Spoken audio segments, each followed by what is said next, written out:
Les personnes qui souhaitent faire venir leur conjoint ou un enfant de 18 ans et plus au Québec qui devront être patientes, en fait, c'est que le gouvernement suspend la quasi-totalité de l'immigration par réunification familiale jusqu'en juin 2026. Le ministère de l'Immigration, de la Francisation et de l'Intégration a annoncé cette semaine avoir atteint le nombre maximal de demandes de parrainage permises. Et pour voir plus clair, je joins Maître Patrice Brunet, qui est avocat, expert en immigration. Merci d'être avec nous, Monsieur Brunet. Alors, ça fait plaisir, bonjour. Bonjour. Alors, pour bien comprendre, est-ce que la suspension concerne uniquement les nouvelles demandes ou celles qui sont déjà en cours de traitement? Non, ça concerne les nouvelles demandes. Celles qui sont déjà en cours de traitement vont continuer à être traitées de façon normale. Il faut rappeler qu'au Québec, les délais de traitement pour les dossiers de réunification familiale, on parle de conjoints, prend actuellement environ 3 ans, comparativement aux autres provinces du Canada qui sont à 12 mois. Alors déjà, les délais sont beaucoup plus longs au Québec, mais en plus, le gouvernement du Québec a rajouté une couche et donc refuse maintenant, jusqu'à l'année prochaine, jusqu'en juin 2026, de recevoir de nouvelles demandes de réunification familiale. Est-ce qu'on sait pourquoi c'est si long au Québec, 3 ans, un délai de traitement par rapport à 12 mois pour les autres provinces? On l'a suivi un peu il y a quelques mois entre le ministre Roberge et le ministre Miller au fédéral. Il y a eu des échanges où le ministre Roberge disait qu'il y avait trop de nouveaux immigrants au Québec. Donc, a demandé au fédéral de fermer le robinet et d'arrêter d'émettre la résidence permanente en réunification familiale. Et le fédéral a dit au Québec, arrêtez d'émettre des certificats de sélection du Québec, des CSQ, et c'est donc ce que le gouvernement du Québec a décidé de faire, de fermer la porte aux nouvelles demandes pour la prochaine année. Bon, M. Brunet, on se met dans la peau là, des gens qui tentent de réunifier leur famille. Quel impact concret pour un couple, par exemple? Bien, c'est énorme parce que ça retarde premièrement la réunification des conjoints et conjointes qui peuvent être à l'étranger avec des enfants mineurs de plusieurs années. Donc, le lien affectif, non seulement dans le couple, mais également envers les enfants mineurs, va être affecté.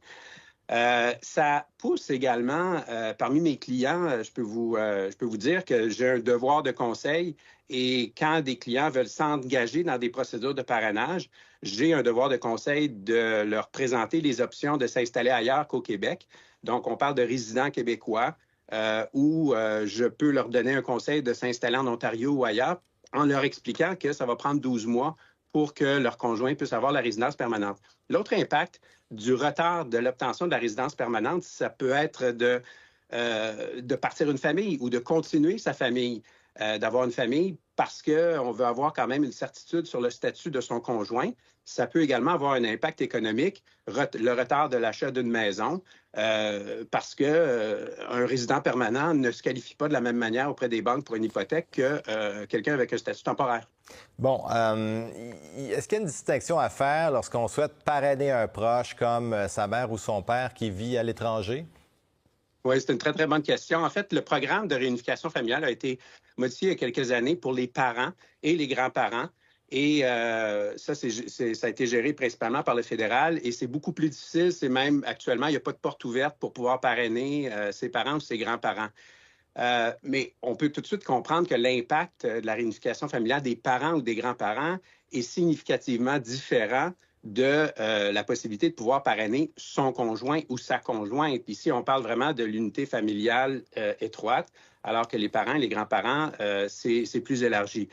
Ceci étant dit, les parents et les grands-parents peuvent avoir accès aussi à un super visa qui peut leur permettre de rester jusqu'à 10 ans. Donc, il y a déjà des avenues possibles pour permettre aux grands-parents d'être réunifiés avec leur famille. Mais ici, on parle vraiment des conjoints et des conjointes.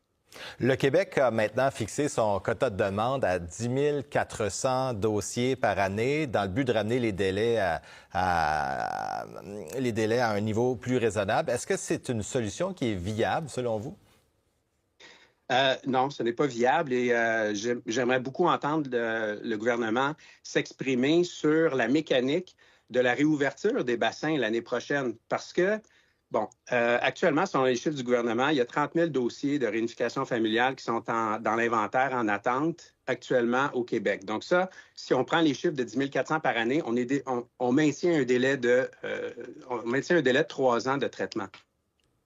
Mais, vous savez, les gens continuent à se marier, les gens continuent à cohabiter ensemble. Alors, ils ont fermé la porte à l'entrée des nouvelles demandes jusqu'en juin 2026. Mais qu'est-ce qui va arriver le 27 juin 2026 quand ils vont les réouvrir?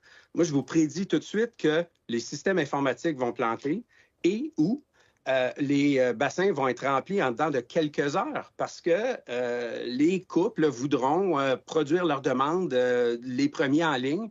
Et s'ils ont encore un quota de 10 400 l'année prochaine, ça va se remplir en dedans de quelques heures.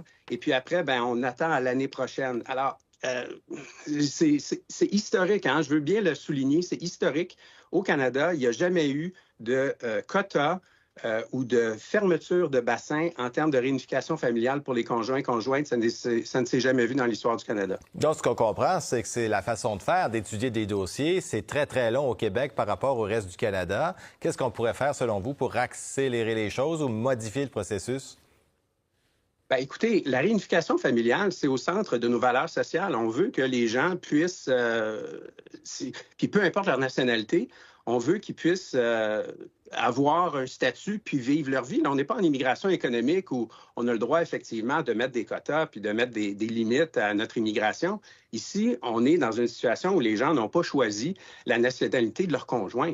L'amour, ça se téléguide pas. Alors, dans la même phrase, on ne devrait pas dire quota et réunification familiale.